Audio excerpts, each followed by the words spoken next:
ہاں کھڑے ہو کے کھڑے ہو کریں تو جائیں۔ فریم میں آ جائیں گے. جی باسط صاحب السلام علیکم. سر میرا کوشچن ہے ود ریگارڈس ٹو جیسے آپ نے بتایا فرسٹ آپ کا ماسکو وزٹ ہوا, obviously you've been in New York and otherwise as well.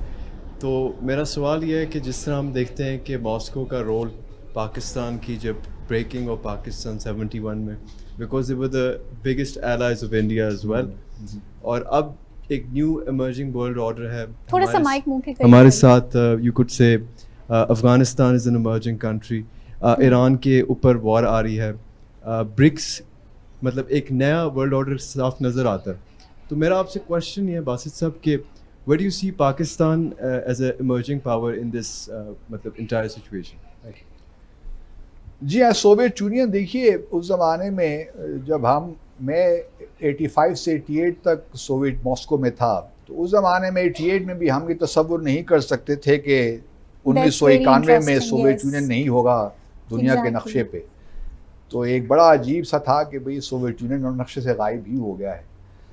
آپ نے بالکل ٹھیک کہا, 1971 میں فیبرری 1971 میں بھارت اور سوویت یونین نے ایک friendship peace and friendship treaty sign کی تھی. وہ زمانہ تھا جب ہمارے ہاں ایسٹ پاکستان جو بنگلہ دیش ہے وہاں پہ کافی مسائل ہو رہے تھے, اور پھر مارچ کے مہینے میں تو آپ جانتے ہیں کہ شیخ مجیب الرحمان نے انڈیپینڈنس ڈکلیئر کر دی تھی مارچ کے مہینے میں. تو کافی سیریس سچویشن تھی ہمارے لیے اس زمانے میں. اس زمانے میں اسکول میں تھا, لیکن بہرحال وہ ایک پاکستان کے لیے پیریڈ بڑا ٹف تھا کہ مشرقی پاکستان ہم سے اب الگ ہونے جا رہا تھا. اور آج کل بھی ہم اکثر لوگ یہ باتیں کرتے ہیں کہ بھئی ہم دوسرا مشرقی پاکستان کہیں بنانے تو نہیں جا رہے, خاک بدہن یا ایسی کوئی بات ہو, لیکن وہ زمانہ ایک مشکل تھا. اب ریالٹیز تبدیل ہو گئی ہیں, رشیا ہے اور پاکستان ہے. جب سوویت یونین بھی تھا تو اس زمانے میں پاکستان کے لیے بہت سی اپرچونیٹیز تھیں. مثال کے طور پر اگر آپ دیکھیے تو سوویت یونین اس زمانے میں بھی 65 کی وار کے بعد پاکستان اور بھارت کو تاشقند بلایا. ہمارے اس زمانے میں پریزیڈنٹ ایوب خان تھے اور بھارت کے پرائم منسٹر شاستری تھے, تو وہ تاشقند گئے, وہاں پہ تاشقند ڈکلیریشن بھی سائن ہوا, آپ کو یاد ہے جنوری 1966 میں.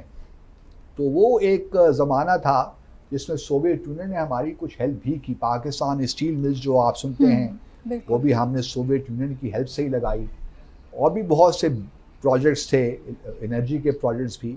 لیکن جو آج کا رشیا ہے وہ اس کے ساتھ ہمارے تعلقات میں ایک کھچاؤ سا رہا ہے. پہلے تو یہ ہے کہ ہم نے 1991 کے بعد بہت سے ایگریمنٹس بھی سائن کیے, انٹر گورنمنٹل کمیشن بھی ہم نے ان کے ساتھ بنایا, لیکن رشیا کے جو تعلقات بھارت کے ساتھ ہیں نا وہ ایک بڑا ریزن تھا پاکستان کا. لیکن کولڈ وار کے بعد اب زمانہ چونکہ تبدیل ہو رہا ہے تو ہمارے لیے بھی بڑی اپرچونیٹیز ہیں رشیا کے ساتھ. اور میں امید کرتا ہوں, کیونکہ ہمارے جو پچھلے سابقہ وزیر اعظم تھے انہوں نے دورہ بھی کیا تھا 2022 میں, تو فروری 2022 میں, تو ایک سلسلہ چل رہا ہے. اصل بات جو میں کرتا ہوں کہ ہمارے یہاں سے کوئی بھی ایسا لیڈر نہیں ہے جو ماسکو نہ گیا ہو, لیکن ابھی تک صدر پیوٹن پاکستان نہیں آئے. تو یہ ایک بڑا ہے کہ کیوں پاکستان وہ نہیں آ رہے. حالانکہ 2012 میں مجھے یاد پڑتا ہے کہ ان کا وزٹ بالکل شیڈیول ہو گیا تھا, آ رہے تھے, لیکن آخری وقت میں انہوں نے وہ وزٹ بھی کینسل کر دیا. تو کسی بھی تعلق کو آگے بڑھانے کے لیے پولیٹیکل جو اس کا کمپوننٹ ہوتا ہے وہ بڑا ضروری ہوتا ہے ہائیسٹ لیول پہ. تو ہم امید کرتے ہیں کہ تو صدر پیوٹن ویسے بھی سینکشنز میں ہیں, کافی مشکلات ہیں یوکرین وار کے حوالے سے. برکس کا آپ نے ذکر کیا, ابھی اکتوبر میں پچھلے ماہ برکس کی سمٹ بھی ہوئی کازان میں. تو ہمارے لیے اپرچونیٹیز تو ہیں.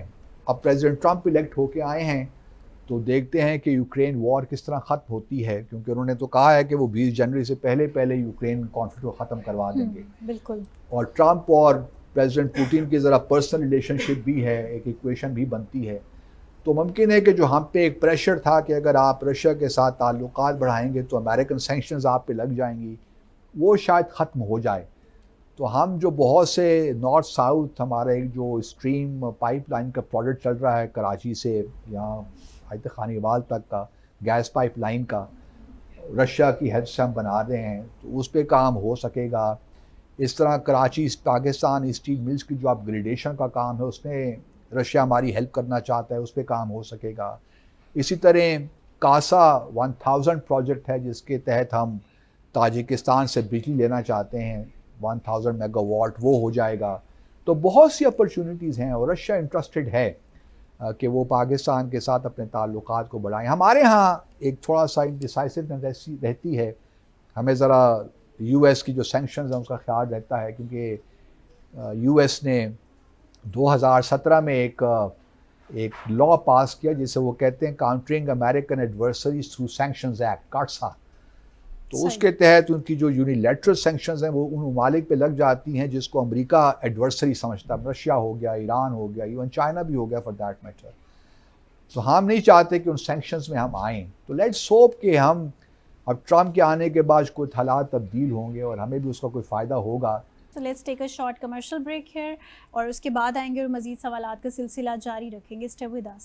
So welcome back after the break. ہمارے ساتھ مزید سوالات کا سلسلہ جاری ہے. اسٹوڈنٹ کی جانب سے بھی سوال آ رہے ہیں اور باسط صاحب بھی بہت سارے حقائق کو ڈیسائفر کر رہے ہیں. So مزید کس کا سوال ہے؟ My name is ایمان احمد نیازی and my question is کہ آپ کو جو ینگسٹرز ہیں ان کو کیا ایڈوائس دیں گے جو فارن سروسز میں جانا چاہتے ہیں اور جو امبیسیڈر بننا چاہتے ہیں؟ اچھا کویسچن ہے جی، کیونکہ دیکھیے فارن سروس باہر سے بڑی گلیمرس لگتی ہے کہ آپ ملکوں گھومتے ہیں اور ہے گلیمرس ہے بھی، اس میں بھی کوئی شک نہیں ہے، کیونکہ آپ ان ایشوز کے ساتھ ڈیل کر رہے ہوتے ہیں جو کہ نیشنل لیول کے ایشوز ہیں، انٹرنیشنل لیول کے ایشوز ہیں. آپ کو موقع ملتا ہے بڑے بڑے لوگوں سے ملنے کا، جیسا مجھے خود بڑا اتفاق ہوا ہے، مطلب براک اوباما سے لے کر آپ کوئی بھی نام لے لیں، پوٹن صاحب سے بھی، اور سب سے مطلب میٹنگز میں میں بیٹھا ہوا ہوں ان میٹنگز میں جہاں پہ یہ لوگ ہمارے صدور کے ساتھ وزیر اعظم کے ساتھ بیٹھتے ہیں. تو اس حوالے سے آپ جو ایشوز ڈسکس جو آپ کے سامنے آتے ہیں بڑے انٹرسٹنگ ہیں، بڑے آپ کے ملک کے لیے ہیں. لیکن کسی بھی گورنمنٹ سروس میں آپ جائیں گے نا، اگر سی ایس ایس کرنا چاہتے ہیں تو پہلی شرط یہ ہے کمٹمنٹ، کیونکہ یہ ایک پبلک سروس ہے. اگر آپ یہاں پیسہ بنانے آ رہے ہیں وہ بھی لوگ بناتے ہیں، لیکن میرا اپنا خیال یہ ہے کہ یہ ایک ایسی کمٹمنٹ ہے جو کہ عوام کی امانت ہے آپ کے پاس. کیونکہ وہ زمانہ چلا گیا جب پاکستان برٹش ہم برطانیہ امپائر کا حصہ تھے اور جو سرکاری ملازم تھے وہ اپنے آپ کو سرکار سمجھتی تھی. اب تو جو مائنڈ سیٹ ہے وہ تبدیل ہونا چاہیے، اور جو بھی سی ایس ایس کر کے آتا ہے، چاہے وہ ڈی ایم جی میں ہے، پولیس سروس میں ہے، فورن سروس میں ہے، اس کمٹمنٹ کے ساتھ آنا چاہیے کہ آپ نے ریاست کی خدمت کرنی ہے. تب آپ کہیں جا کر اس میں کامیاب ہو سکتے ہیں. اور اس کے لیے اگر آپ نے سی ایس ایس کرنا ہے تو آج کل تو بے شمار اکیڈمیز کھلی ہوئی ہیں جو آپ کو تیار کرتی ہیں. لیکن فارن سروس میں آنے کے لیے آپ سب سے پہلے جو امپورٹنٹ بات ہے وہ اڈیپٹیبلٹی ہے، کیونکہ آپ نے ہر 3 عرصے کے سال کے بعد ملکوں گھومنا ہے. جس طرح میں نے ذکر کیا، میں نیو یارک میں تھا تو مجھے سنا بھیج دیا گیا. اگر میں سوچتا کہ یار سنا کیسا ملک ہے اور نیو یارک میں کیا شہر تھا، تو میں تو بالکل اس کو دل پہ لگا لیتا، تو میں تو آگے بڑھ ہی نہیں سکتا تھا. تو سب سے پہلے اڈیپٹیبلٹی کہ آپ کتنے اپنے آپ کو کسی نئے ماحول میں اڈیپٹ کر سکتے ہیں. تو ایک مستقل ان پہ ایک پریشر رہتا ہے. اسکول آپ تبدیل کر رہے ہیں بار بار، ان کے دوست جو ہیں وہ شاید نہیں بن پاتے مستقل طور پہ، تو بچوں کے لیے خاص طور پہ بہت مشکل ہو جاتا ہے. تو فارن سروس کے پروز اینڈ کونس تو ہر سروس کے ہیں، لیکن فارن سروس میں آنے سے پہلے آپ کو چیزیں پتہ ہونا چاہیے کہ اڈیپٹیبلٹی آپ میں بحیثیت ایک انسان کتنی ہے، آپ نئے ماحول میں کس طرح اپنے آپ کو اڈیپٹ کر سکتے ہیں. تو یہ پہلی شرط ہے میرے خیال میں فارن سروس میں آنے کی. سو ہم اپنے ویورز کو بھی بتاتے چلیں، ہمارے ساتھ رفا انٹرنیشنل یونیورسٹی کی فیکلٹی بھی موجود ہے اور ڈیفینیٹلی ویلکم کریں گے فیکلٹی کی جانب سے بھی جو سوال آئیں گے. سو سراج صاحب کوئی سوال کرنا چاہ رہے تھے، مائک دے دیں ان کو. سر میرا آپ سے یہ سوال ہے تھوڑا سا اس سوال کے کنٹینیوٹی میں کہ جو نیو ورلڈ آرڈر کی بات کی، وہ جو ریسنٹ ڈیولپمنٹس ہو رہی ہے، جس طرح سے بہت سارے اسکالر کہہ رہے ہیں کہ یہ سینچری جو ہے ایشین سینچری ہے اور یہاں پہ اکانومیز جو ہے وہ ایمرج ہو رہی ہے زیادہ تر، اور یورپ میں اور باقی economy up to some extent بعض ڈکلائن پر ہے. تو آپ اس ڈیولپمنٹ کو کیسے دیکھتے ہیں کہ یہ نیو ورلڈ آرڈر جو ہے اس کی کیا ایک شکل جو ہے بن سکتی ہے، یا یہ ہے کہ امریکہ جس طرح سے چائنا کو اور اس ایک آرڈر کو ایک لحاظ سے وہ کاؤنٹر بھی کر رہا ہے ٹریڈ وار کی تھرو اور باقی ان کے جو یہ میئرمنٹ ہے، تو آپ اس کو کس نظر سے دیکھتے ہیں کہ اس کا ایک آؤٹ کم یا کیا ہوگا نیئر فیوچر میں، ایشیا اور ہماری ریجن کے لیے؟ دیکھیے ورلڈ آرڈر تو پہلے یہ آرڈر کا لفظ ہی ٹھیک نہیں ہے، پتہ نہیں So you world don't order ہے agree کہ with ڈس this آرڈر ہے، terminology؟ مطلب ایک صحیح، انٹرنیشنل ریلیشنز میں کوئی آرڈر نہیں ہوتا ان دا سینس، ٹھیک ہے ہم نے اس کو آرڈر کا نام دے دیا، سیکنڈ ورلڈ وار کے بعد بہت سے ایسے ادارے ہم نے بنا دیے، یو این ہو گیا اور بہت سے ورلڈ بینک ہو گیا، بریٹن ووڈ سسٹم کے تحت جو بہت سے ادارے فائنینشیل بنے، لیکن ورلڈ آرڈر جو ہے اس وقت تو آبویسلی سیکنڈ ورلڈ وار کے بعد جو کچھ انسٹیٹیوشنز ہم نے بنائے ان میں پریشر تو ہے، کیونکہ بہت سے ایسے جس طرح آپ نے کہا کہ یہ جو سینچری ہے ایشیا کی سینچری ہے، چائنا رائز ہو رہا ہے، بھارت رائز کر رہا ہے، اسی طرح ساؤتھ ایسٹ ایشیا میں جو نئے نئے انڈونیشیا ہے، ملیشیا ہے، سارے لوگ ممالک بہت ترقی کر رہے ہیں، پاکستان بھی ان میں شامل ہے، لیکن ہمارا مسئلہ یہ ہے کہ ہم اندرونی طور پہ اتنا افراتفری ہے ہمارے ملک میں کہ ہم جو گلوبلائزیشن نے ہمارے لیے اپرچونٹیز کریٹ کی ہیں ہم ان سے صحیح فائدہ نہیں اٹھا پا رہے، صحیح ہمارا ایک سب سے بڑا یہی معاملہ ہے۔ بہرحال یہ ہے کہ ہمیں ابھی مجھے لگتا نہیں ہے کہ امریکہ کوئی بہت جلدی تسلیم کرنے والا ہے۔ ابھی چائنا دیکھیے نا، امریکہ کا اس وقت اگر آپ ڈیفنس بجٹ لے لیں تو $900 بلین کے قریب صرف امریکہ کا ڈیفنس بجٹ ہے، جو کہ چائنا، رشیا، برطانیہ، انڈیا کے ٹوٹل بجٹ کو ملا کے بھی پھر بھی زیادہ ہے ان سے۔ تو بھی اور پھر ان کا جو آرٹیفیشل انٹیلیجنس میں اور کوانٹم کمپیوٹنگ میں ابھی امریکہ بہت آگے ہے، چین کو بھی بہت وقت لگے گا to catch up. Any estimated time? Estimated time تو کوئی نہیں دے سکتا کیونکہ ایک پروسیس ہے، چائنا اپنی پوری کوشش، اور چائنا کو اس بات کا ادراک ہے کہ بھی اس کو بہت وقت چاہیے، اس لیے چائنا بھی نہیں چاہتا کسی کانفلکٹ میں انوالوڈ ہو براہ راست امریکہ کے ساتھ، سو لانگ ایز کہ امریکہ تائیوان کی حد تک کوئی ایسا اقدام نہیں لے گا جو کہ چائنا سمجھتا ہے کہ اس کی ٹیریٹری ہے۔ تو یہ وہ چیزیں ہیں، لیکن ڈیفینیٹلی پاکستان کے لیے بھی اس میں بہت سی اپرچونیٹیز ہیں۔ اگر بھارت اس وقت دنیا کی 5ویں بڑی اکانومی بن سکتا ہے تو پاکستان کیوں نہیں بن سکتا؟ ہمارے ہاں بھی بہت پوٹینشل ہے، اور پھر ہماری خاص طور پہ ہماری جو لوکیشن ہے، اسٹریٹجک لوکیشن، وہ تو ایک بہت بڑی بلیسنگ ہے پاکستان کے لیے، لیکن ہمارے ہاں چونکہ پولیٹیکل انسٹیبلٹی ہے، پولیٹیکل انپریڈکٹیبلٹی ہے سسٹم کے اندر، اس وجہ سے شاید ہم اپنا وہ پوٹینشل حاصل نہیں کر پا رہے۔ صحیح۔ اور جی آپ کا سوال، مائک دے دیں ان کو پلیز۔ سو بیسیکلی اسٹوڈینٹس جو ہیں پاکستان کی اسٹینڈنگ پوچھنے میں بہت زیادہ انٹرسٹنگ لگ رہے ہیں مجھے، کہ جتنے بھی انٹرنیشنل افیئرس چل رہے ہیں۔ السلام علیکم sir, my name is Ayesha Farheen. قریب کر لیجیے مائک۔ السلام علیکم sir, my name is Ayesha Farheen and I am pursuing my IR degree. So the question that I am gonna ask is that اس زمانے میں بھی اسرائیل اور فلسطین کے بیچ میں کافی ایشوز ہوں گے، تو as an ambassador from Pakistan what were the steps that you took about this issue that was a conflict which is now arising as a big mass problem in the world? دیکھیے جہاں تک فلسطین کا issue ہے، پاکستان کی ہمیشہ سے ایک پالیسی تو رہی ہے کہ ہم، کیونکہ فلسطین اور کشمیر کا معاملہ ساتھ ساتھ چلتے ہیں، دونوں حق خود ارادیت کا مسئلہ ہے، یہاں بھی لوگوں کو، کشمیریوں کو حق خود ارادیت چاہیے، فلسطینیوں کو بھی حق خود ارادیت چاہیے، لیکن فلسطینیوں کا اکثر لوگ پاکستان میں بعض اوقات یہ ڈیبیٹ سنتا ہوں کہ جی فلسطین اسرائیل کو تسلیم کر لیں، ہمارا کون سا براہ راست ان کے ساتھ ایشو ہے، عرب دنیا تسلیم کر رہی ہے اسرائیل کو تو پاکستان کیوں نہیں کر رہا؟ ایک آرگومنٹ تو بڑا ویلڈ لگتا ہے نا اس سے کہ بھئی عرب دنیا کر رہی ہے، UAE کر رہا ہے، قطر نے کر لیا، ترکیے نے کر لیا، تو پاکستان کو کیا تکلیف ہے کہ ہم اسرائیل کے ساتھ دشمنی لے کر بیٹھے ہوئے ہیں اور ہم اسرائیل کو تسلیم نہیں کر رہے؟ فلسطین کا مسئلہ حل، لیکن لوگ یہ بھول جاتے ہیں، پہلی بات تو یہ ہے کہ ہمارا اگر ہم اسرائیل کو تسلیم کریں گے، جو ہم نے ایک پوزیشن لے رکھی ہے 1947 سے، قائد کے زمانے سے، تو ہم ایک تو جو ہے اپنی کشمیر پالیسی کو ویکن کریں گے. ایک پوزیشن جب آپ لیتے ہیں نا تو پھر اگر آپ اس کو تبدیل کرتے ہیں تو اس کے ریپرکشن ضرور ہوتے ہیں. تو پہلے تو ہمیں یہ سوچنا چاہیے کہ اگر ہم اسرائیل کو فلسطین کے مسئلے کے حل کیے بغیر تسلیم کرتے ہیں تو اس کا کشمیر کے مسئلے پہ کیا اثر ہوگا, ہماری وہاں پوزیشن ویکن ہوگی کہ نہیں, اصولی پوزیشن. دوسری بات یہ کہ فلسطین کا جو مسئلہ ہے وہ کوئی صرف سیاسی مسئلہ نہیں ہے, وہ پوری مسلم دنیا کا ایک مسئلہ ہے, بیت المقدس کا مسئلہ ہے, مسجد اقصیٰ کا مسئلہ بھی ہے. تو اس وجہ سے اس کی نوعیت ذرا بدل جاتی ہے.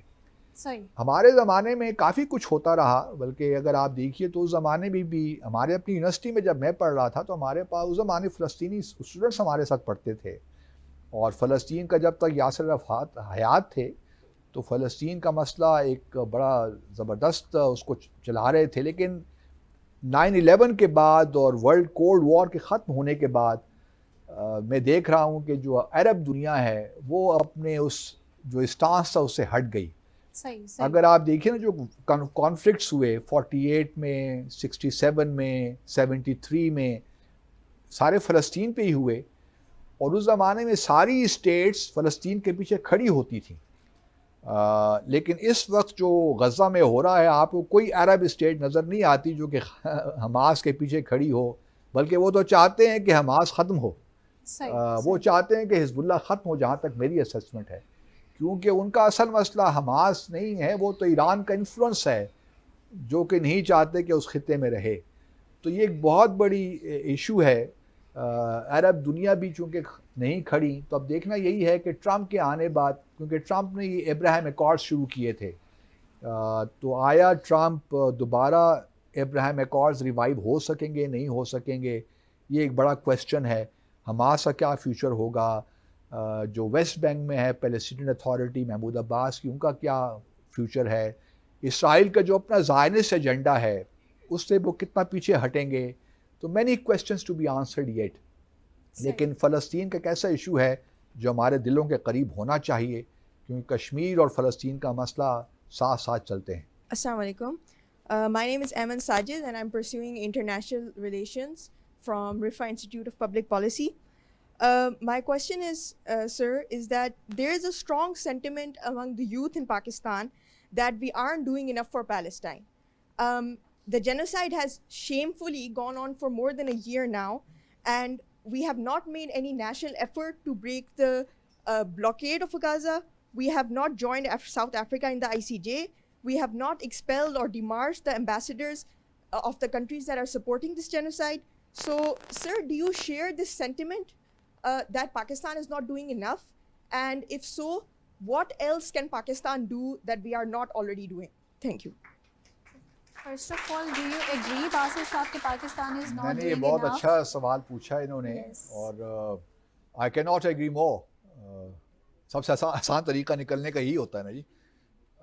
لیکن میں آج جینورلی بلیو کہ ہم نے اس طرح نہیں کیا جس طرح ہمیں کرنا چاہیے تھا. صحیح. اس کی ایک بنیادی وجہ شاید یہ بھی ہے کہ ہم یہ سمجھتے رہے کہ یہ عرب دنیا کو لیڈ لینی چاہیے اس معاملے میں, لیکن ہم یہ بھول گئے کہ پاکستان دنیا کا دوسرا بڑا اسلامی ملک ہے, ہم نیوکلیر پاور بھی ہیں, اور پھر ہمارا ایک روحانی ایک دینی تعلق رہا ہے فلسطینیوں کے ساتھ. لیکن غزہ میں اس طرح میں نے پہلے کہا نا کہ حماس کو بہت سے جو ایون عرب ممالک ہیں وہ اس کو دہشت گردی کی تنظیم کے طور پہ لیتے ہیں. ایک اور مسئلہ 9/11 کے بعد یہ بھی ہو گیا کہ جو تحریکیں آزادی کی چل رہی تھیں یا حق خود ارادیت کے لیے خاص طور پہ کشمیر میں یا فلسطین میں, ان کو بہت سے ممالک نے ٹیررسٹ آرگنائزیشن قرار دے دیا. ایون کشمیر میں بھی آپ دیکھیے تو حزب المجاہدین جو کہ ایک لوکل انڈیجنس آرگنائزیشن تھی جنہوں نے اپنے حق خود ارادیت کے لیے جدوجہد کی, امریکہ نے ان کو بھی ٹیررسٹ آرگنائزیشن قرار دے دیا. یہ میں سمجھتا ہوں کہ پاکستان کی سفارتکاری کی ناکامی تھی. ابھی ٹرمپ کے آنے کے بعد what are your expectations? What would be the change? دیکھیے چینجز آئیں گی, کیونکہ ٹرمپ کا جو سفارت جو ان کا اسٹائل ہے وہ بڑا پرسنل ہے میرے خیال میں. He believes in personal equation, personal repo, اور سارا پرسنلائزڈ ڈپلومیسی ہے ان کی. تو ہمیں بہت سی تبدیلیاں نظر آئیں گی. ٹرمپ کے آنے سے پہلے تو یوکرین وار کو ہم نے دیکھنا کہ وہ ختم ہوتی کہ نہیں ہوتی. تو آج کل ذرا صدر زیلنسکی صاحب پریشان ہوں گے, کیونکہ پہلا اقدام یہ ہو سکتا ہے صحیح. کہ امریکہ یہ اعلان کرے کہ جو ہم ملٹری اور اکنامک اسسٹنس یوکرین کو دے رہے ہیں اب وہ ہم نہیں دیں گے. So what about Gaza war? اور امریکہ کی سپورٹ کے بغیر یوکرین آگے نہیں چل سکتا, وار میں نہیں صحیح. کنٹینیو کر سکتا. صحیح. تو ممکن ہے کہ یوکرین کو سیز فائر پہ ایگری کرنا پڑے, کیونکہ ابھی صحیح. تک یوکرین کے پریزیڈنٹ کا یہ تھا کہ ہم سیز فائر اس وقت تک نہیں کر سکتے جب تک کہ یوکرین سے جو ایسٹرن یوکرین ہے وہاں سے ساری رشین فورسز نکل نہیں جاتی. لیکن اب ان کو شاید یہ تسلیم کرنا پڑے گا, سیز فائر کم از کم ہو جائے تو کچھ پھر آگے نیگوسیشنز ہو سکتے ہیں. سو یہ سوال و جوابات کا سلسلہ تو جاری ہے, لیکن یہاں پہ ہم آپ کے ساتھ ملاقات کریں گے کل مزید سوالات اور جوابات کے ساتھ. سو دیکھتے رہیے ڈیسائفر ود عبدالباسط.